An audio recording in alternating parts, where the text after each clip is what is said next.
जय हिंद, वंदे मातरम। आप सभी भाई बहनों के लिए लेके आया हूं वर्दी बैच, जो कि आपको बिल्कुल फ्री में मिलेगा। मार्केट में ये बैच आपको 500 से 1000 रुपए में प्रोवाइड होगा, लेकिन मैं आपको फ्री में ये बैच दे रहा हूं। इस बैच में आपको डेली प्रैक्टिस सेट मिलेंगे, साथ में पीडीएफ भी मिलेंगी। पीडीएफ डाउनलोड करने के लिए आप लोग मेरे व्हाट्सएप ग्रुप या टेलीग्राम ग्रुप से जुड़कर प्राप्त कर सकते हैं। क्वेश्चनों में आज हम हल करेंगे रीजनिंग के क्वेश्चन। रीजनिंग क्वेश्चनों को हल करते हैं और सारे क्वेश्चन आए हुए क्वेश्चन हैं। क्वेश्चनों की ओर बढ़ने से पहले आप लोगों से गुजारिश है कि आप सभी भाई बहन मेरे चैनल को लाइक और सब्सक्राइब करें, दोस्तों में शेयर करें। ठीक है, चलते हैं क्वेश्चन की ओर। क्वेश्चन नंबर फर्स्ट देखते हैं क्या है। इसकी पीडीएफ आप लोग वीडियो के साथ डाउनलोड कर सकते हैं। चलिए क्वेश्चन देखते हैं। निम्न संख्या श्रृंखला में आगे क्या आएगा। देखिए 12, 23, 34 और 45 दिया हुआ। इनमें सब में देखिए 11 ऐड हो रहा। 12 में 11 ऐड हुआ तो 23 आया, 23 में 11 ऐड होगा 34 आया, 34 में 11 ऐड होगा 45 आया, और 45 में अगर 11 ऐड करें तो कितना होगा, तो आपका आएगा 56। ठीक है, 56 राइट आंसर इसका होगा, सी वाला। चलिए बढ़ते हैं नेक्स्ट क्वेश्चन की ओर। क्वेश्चन नंबर देखते हैं। देखिए यहाँ पे क्या हुआ है, एक श्रृंखला दी हुई है। श्रृंखला में यहाँ पे क्या आएगा, देखिए अगर हम इनको जोड़ते हैं 1 और 5, 6, 6, 1, 7, तो यहाँ पे 7 आ गया। अगर यहाँ पे देखते हैं 1 और 8, 9, 9, 1, 10, तो यहाँ पे कितना आ गया, 10 आ गया। यहाँ पे 2 और 1, 3, 3, 1, 4, तो यहाँ पे 4 आ गया। यहाँ पे इनको जोड़ते हैं 2 और 4, 6, 6, 1, 7, तो यहाँ पे 7 आएगा, मतलब 7 इसका राइट आंसर है, सी वाला। ठीक है, पढ़ते हैं नेक्स्ट क्वेश्चन की ओर। सारे क्वेश्चन वेरी मोस्ट इंपॉर्टेंट हैं और आप लोग देखिए कि आप लोग कितने क्वेश्चन इसमें से हल करते हैं, और उसके नंबर आप लोग कमेंट बॉक्स में बताएं कि हमने इतने क्वेश्चन सही से हल किए। देखिए यहाँ पे दिया हुआ है। अब इस श्रृंखला में आगे यहाँ पे क्या आएगा, 225 दिया हुआ है, 289 दिया हुआ है, 361 दिया हुआ है। तो 225 किसका वर्ग होता है, पता होना चाहिए आपको, 15 का। 289 किसका वर्ग होता है आपका, 17 का। और 361 किसका वर्ग होता है, 19 का। तो इसका मतलब यहाँ पे आएगा 21 का वर्ग। 21 का वर्ग मतलब 21 का वर्ग होता है 441, ये वाला। तो दो तो सब में लग रहा है, साथ साथ में चल रहा है, तो इसका आंसर होगा डी वाला, राइट आंसर। नेक्स्ट क्वेश्चन देखिए, निम्न संख्या श्रृंखला में यहाँ पे अब क्या आएगा, इसमें देखते हैं क्या है। 315 है, 317 है, 322 है, 329 है, 340 है। देखिए इसमें क्या आएगा, देखिए 15 यहाँ था, 17 हो गया, 2 जुड़ा, 17 में यहाँ पे 5 जुड़ रहा है, तो 22 आ गया। ठीक है, 22 में यहाँ पे 7 जुड़ रहा है, तो आपका 29 आ गया। ठीक है, यहाँ पे 7, 8, 9, 10, 11 जुड़ रहा है, यहाँ पे 11 जुड़ रहा है इसमें, तो आया 340। इसका मतलब यहाँ पे आपकी अभाज्य संख्या यहाँ पे जुड़ रही हैं, तो 340 में 11, 12 नहीं 13 जुड़ेगा। 13 जोड़ते हैं तो कितना आता है, यहाँ पे 340 में 13 जोड़िए तो आपका आएगा कितना, 353। राइट आंसर इसका बी वाला होगा। नेक्स्ट क्वेश्चन पे बढ़ते हैं। दक्षिण पूर्व की ओर मुख किए हुए एक व्यक्ति 45 अंश पर घड़ी की सुइयों की दिशा में मुड़ जाता है, फिर वह 180 अंश पर घड़ी की सुइयों की दिशा में मुड़ जाता है। अब उसका मुख किस दिशा में। इस प्रकार से रीजनिंग में क्वेश्चन अवश्य ही आएगा। तो इस प्रकार के क्वेश्चनों को हल करने के लिए आप लोगों के लिए सबसे पहले आप लोगों को ये पता होना चाहिए कि पूरब किधर होता है, पश्चिम किधर होता है। इस कॉपी में आप देखिए, अपनी कॉपी जो आपकी होती है उसमें क्या होता है, देखिए ऊपर की ओर हमेशा उत्तर ही होगा। ठीक है, क्या होगा, ऊपर की ओर उत्तर ही लिखेंगे आप। इसके तरीके से प्लस का निशान नहीं है, ऊपर उत्तर किए। उत्तर का उल्टा क्या होता है, इधर देखिए, उत्तर का उल्टा दक्षिण होता है। और इस साइड में, इस साइड क्या मतलब, सीधे हाथ की तरफ आप हमेशा पूर्व मानेंगे। क्या मानेंगे, पूर्व मानेंगे। और इस तरफ मानेंगे पश्चिम। ठीक है, इस तरफ मानेंगे पश्चिम, इस तरफ पूर्व, इस तरफ पश्चिम, ऊपर उत्तर, नीचे दक्षिण। इस तरीके से आप लोगों को ये पता होना चाहिए इस प्रकार से क्वेश्चन करने के लिए। तो सबसे पहले कहे क्या रहा है कि दक्षिण पूर्व की ओर, दक्षिण पूर्व ये रहा यहाँ पे, इसके बीच में कोई व्यक्ति यहाँ पे मान लो खड़ा हुआ है। अब वो 45 अंश घूमता है, 45 अंश ये हो गया, क्योंकि ये 90 का कोण होता है, कोई भी कोण होता है ये 90 अंश का इस तरीके से होता है। तो इसमें आधा कोण हो गया 45 का, 45 अंश घूमा।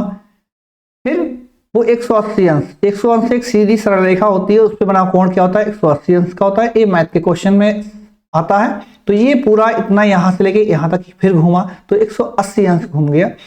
अब तो दिशा में घुमा, अब उसका मुख किस दिशा में, तो देखिए यहां से घूमता हुआ यहां तक गया, यहां आया, तो इस समय इसका किस और मुख है, उत्तर की ओर। तो इसका सही आंसर होगा बी वाला उत्तर। ठीक है, बढ़ते हैं अपने नेक्स्ट क्वेश्चन की ओर। ये भी इसी प्रकार से क्वेश्चन है। जब तक आपको ये पता नहीं होगा किधर पूरब किधर पश्चिम, तो यहां फिर से कर सकते हैं, उत्तर इधर होगा, इधर पूरब, ठीक इधर पश्चिम, और इधर दक्षिण। अब देखिए फिर इसमें क्या है, अतुल 5 किलोमीटर चलता है, उत्तर की ओर चलता है, फिर बाईं ओर मुड़कर 3 किलोमीटर चलने के बाद वह दाईं ओर मुड़ जाता है और 5 किलोमीटर चलता है। वह अपने प्रारंभिक बिंदु से किस दिशा में, देखिए मान ले सकते हैं यहां से वह चलना चालू किया, अब किस तरफ चला, उत्तर की ओर 5 किलोमीटर, ये रहा इसका 5 किलोमीटर। ठीक है, अब फिर बाईं ओर मुड़ जाता है और 3 किलोमीटर चलता है, अब इधर मुड़ता है और 3 किलोमीटर चलता है, उसके बाद दाईं ओर मुड़ जाता है और 5 किलोमीटर चलता है, अब इस तरह 5 किलोमीटर ऊपर चल रहा है, ये इसकी दूरी 5 किलोमीटर। अब ये प्रारंभिक बिंदु से किस दिशा में है, देखिए प्रारंभिक बिंदु ये था और इस दिशा में ये पहुंच गया, ये इसकी डायरेक्शन हो गई। तो यहां से ये किस दिशा में है, यहां से ये देखिए इसके बीच वाली दिशा में इस तरीके से पहुंच गया है। तो ये पश्चिम और उत्तर के बीच में है, तो हम कह सकते हैं उत्तर पश्चिम। ये बी वाला आंसर इसका सही होगा, उत्तर पश्चिम दिशा में ये इस समय है। चलते हैं नेक्स्ट क्वेश्चन की ओर। नीचे दिए गए प्रश्न में एक कथन शामिल है जिसके अनुसार ये 2 तर्क दिए गए हैं, तर्क 1 और 2। इस प्रकार से कम 2 क्वेश्चन आपके पेपर में हर साल आ रहे हैं, तो इनको भी ध्यान से पढ़ेंगे। देखिए इसमें 2 तर्क दिए हुए हैं, क्या सरकार को दालों के निर्यात पर प्रतिबंध लगाना चाहिए। तर्क दिए हुए हाँ, इससे भारत में दालों की कीमत कम हो जाएंगी। दूसरा तर्क दिया नहीं, इस निर्णय से निर्यात उद्योग में नौकरियां समाप्त हो जाएंगी। तो इसका सही क्या होगा, देखिए तर्क दिए हुए हैं, केवल तर्क 1 मजबूत है, केवल तर्क 2 मजबूत है, ना तो 1 ना 2 मजबूत है, तर्क 1 और तर्क 2 दोनों मजबूत हैं। तो इसका सही आंसर होगा केवल बी वाला, केवल तर्क 2 मजबूत है। ठीक है, चलते हैं अपने नेक्स्ट क्वेश्चन की ओर। फिर उसी प्रकार का क्वेश्चन है, 2 तर्क दिए हुए हैं। क्या है कथन, क्या है, क्या अंतर जातीय विवाह को भारत में प्रोत्साहित किया जाना चाहिए। हाँ, यह जाति व्यवस्था को समाप्त कर देगा, नहीं ये हमारी भारतीय परिवार प्रणाली को नष्ट कर देगा। इसका सही आंसर बी वाले यही होगा, केवल तर्क 2 मजबूत है। ठीक है, समय की बचत करते हैं और क्वेश्चनों को जल्दी जल्दी आपको कराते हैं। खेती का मानसून से वही संबंध है जो बाजार का से है। देखिए खेती मानसून पर डिपेंड होती है और बाजार हमारा मांग पर डिपेंड होता है। इसका सही आंसर ए वाला होगा। नेक्स्ट क्वेश्चन आपका, उस विकल्प का चयन कीजिए जो कि तीसरे पद से ठीक उसी प्रकार से संबंधित है जैसा कि दूसरा पद पहले से संबंधित है। दवा डिस्पेंसरी में मिलती है, तो बंदूक हमारी शस्त्रागार से संबंधित है। ठीक है, बढ़ते हैं नेक्स्ट क्वेश्चन की ओर। व्रत का चाप से वही संबंध है जो घर का है। देखिए व्रत किससे बनता है, एक चाप से। संपूर्ण व्रत बनाने के लिए हमें चाप लगाएंगे तो पूरा संपूर्ण चाप लगाते जाएं और व्रत कंप्लीट हो जाएगा। तो घर क्या है, घर उसी प्रकार संबंधित है दरवाजे से, क्योंकि घर बिना दरवाजे के कंप्लीट नहीं माना जाता है। चलते हैं नेक्स्ट क्वेश्चन पे। उस विकल्प का चयन करें जो कि तीसरे पद से ठीक उसी प्रकार से संबंधित है जैसा कि दूसरा पद पहले से संबंधित है। क्वेश्चन देखिए, शर्ट पैंट से जिस प्रकार से संबंधित है, ताला चाबी से संबंधित है। बी वाला आंसर आपका सही होगा। ठीक है, आपको मेरी मेहनत अच्छी लग रही हो तो कृपया मेरे चैनल को लाइक और सब्सक्राइब करें, दोस्तों को शेयर करें। वर्दी की चाहत है आपके दिल में तो चैनल को सब्सक्राइब करके जाएं। देखिए EFG को लिखा हुआ 7, 8, 9 से उसी प्रकार से संबंधित है जैसे OPQ से संबंधित है। अब यहाँ पे इसका बताना है। ये क्वेश्चन इस प्रकार से कम आपको 2 क्वेश्चन हर पेपर में, 2 से 3 क्वेश्चन हर पेपर में मिलेंगे। अब देखिए इसको हल करने के लिए हमें इस स्लाइड को उपयोग करना पड़ेगा। इस स्लाइड का आप स्क्रीनशॉट ले लें चाहें, और चाहें तो पीडीएफ तो आपको मिल ही जाएगी टेलीग्राम से या आप व्हाट्सएप से कहीं भी डाउनलोड कर ले। इसका प्रयोग आपको करना है, कम से कम इससे 4 से 5 क्वेश्चन आपको पेपर में अवश्य मिलेंगे इस स्लाइड्स के जरिए। देखिए इसमें क्या है, ABCD आपको 26 तक की होती हैं, इनको 1 2 3 4 5 6 7 8 लिख लिया इनके नीचे, ठीक है। उसी प्रकार से इनको उल्टा भी लिख लिया, यहां से 1 2 3 4 5 6 7 8, ठीक है, उल्टा भी लिख लिया और सीधा भी लिख लिया, दोनों तरीके से लिख लिया। अब इनके नंबर हमें याद होने चाहिए, अगर याद नहीं होते हैं पेपर में तो पेपर में ABCD लिख लीजिए साइड में, और उनके नीचे 1 2 3 लिख लीजिए, आपको पता चल जाएगा। अगर आप लोग याद कर सकें कि E का कितना होता है 5 होता है, G का कितना होता है 7 होता है, तो आपको बहुत अच्छा होगा, आपका समय की बचत भी होगी। अब देखिए यहाँ पे है क्या, इससे पहले क्वेश्चन देखिए, E को लिखा गया है 7, तो E यहाँ पे कितना है, देखिए E है कितने पे 5 पर है, ठीक है।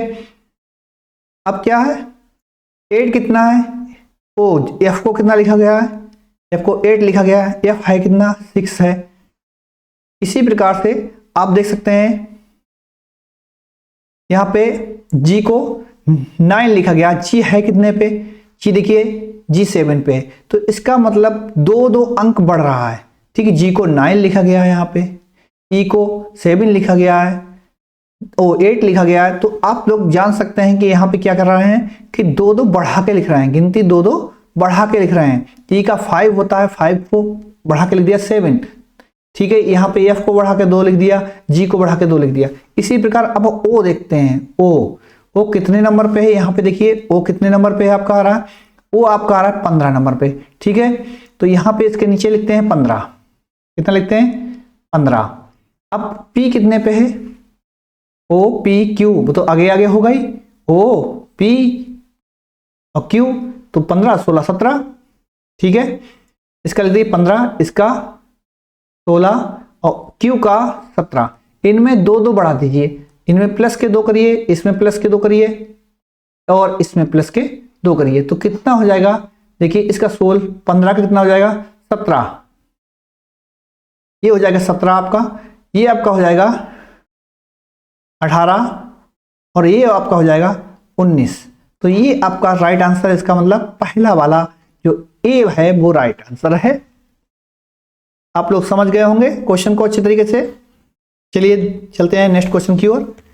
क्वेश्चन देखते हैं, इसी प्रकार से क्वेश्चन है, देखिए ई बी को 27 लिखा गया, जे क्यू को कितना लिखा गया है, ई कितने में आता है, ई आता है आपका 5 पे और जी आता है 7 पे, ई जी 5 7,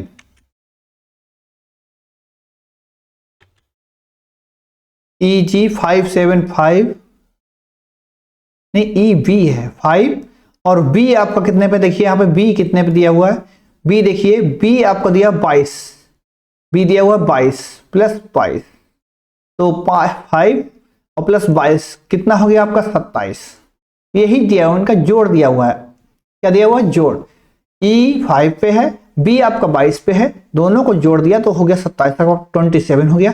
इसी प्रकार इनको भी जोड़ेंगे जे और क्यू को, तो जे देखते हैं कितने पे है, जे देखिए जे आपका कितने पे है 10 पे, ठीक है।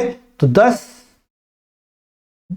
जे 10 और प्लस क्यू, क्यू कितने पे है, क्यू देखिए 17, क्यू कितने पे 17 पे, 17 इसमें ऐड करिए तो कितना हो जाएगा आपका 27, ठीक है। तो इसका सही आंसर हो गया 27।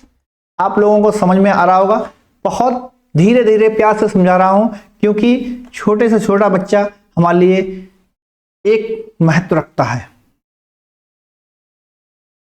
कुछ बच्चे अच्छे होते हैं और कुछ बच्चे कमजोर भी होते हैं, तो कमजोर बच्चों का भी ध्यान रखना है। BCE देखिए BCE को क्या लिखा गया है 4 6 1 0, तो देखिए यहाँ पे B कितने पे आता है, B आता है 2 पे, आपको पता होगा जो 2 पे B आता है, ठीक है। तो यहाँ उसके बाद C कितने पे आता है, C आपका 3 पे आता है, E आपका 5 पे आता है, पता होना चाहिए आपको, ठीक है। तो 2 और ये 2 B 2 पे आता है, ये 3 पे आता है और ये आपका 5 पे आता है। देखिए यहाँ पे हुआ क्या, इनका दुगुना किया गया, 2 का दुगुना यहाँ 4 कर दिया गया, 3 का दुगुना 6 कर दिया गया, 5 का दुगुना 10 कर दिया गया। ठीक है, तो डबल किया गया। तो इसी प्रकार से हम के एम क्यू का भी डबल करेंगे। तो के का आप देखते हैं कोड कितना है, कोड के का आपको के का दिया हुआ 11। ठीक है, तो इसका लिखते हैं 11, के का 11। यम देखते हैं कितने पे है, यम देखिए यहाँ पे यम 13 पे है, यम 13। और क्यू देखिए कितने पे है, बस क्यू क्यू आपका 17 पे है, 17। इनका कर दिए डबल, 11 का दुगना कितना होगा 22। तो आ तो पहले नंबर पे गया 22, यहीं पे आ रहा है। 13 का दुगना 26 और 17 का दुगना 34। तो इसका मतलब ये फर्स्ट वाला ए ही राइट आंसर आपका है। तो इस प्रकार से आपके आज के क्वेश्चन समाप्त होते हैं। कल फिर मिलते हैं एक अच्छे से वीडियो में, बम्पर क्वेश्चनों को लेके आएंगे आपके लिए। तब तक के लिए जय हिंद, जय भारत। वीडियो को लाइक और सब्सक्राइब करना ना भूलें, अपने दोस्तों में शेयर करें। आपको वर्दी की कसम, वीडियो को सब्सक्राइब करें।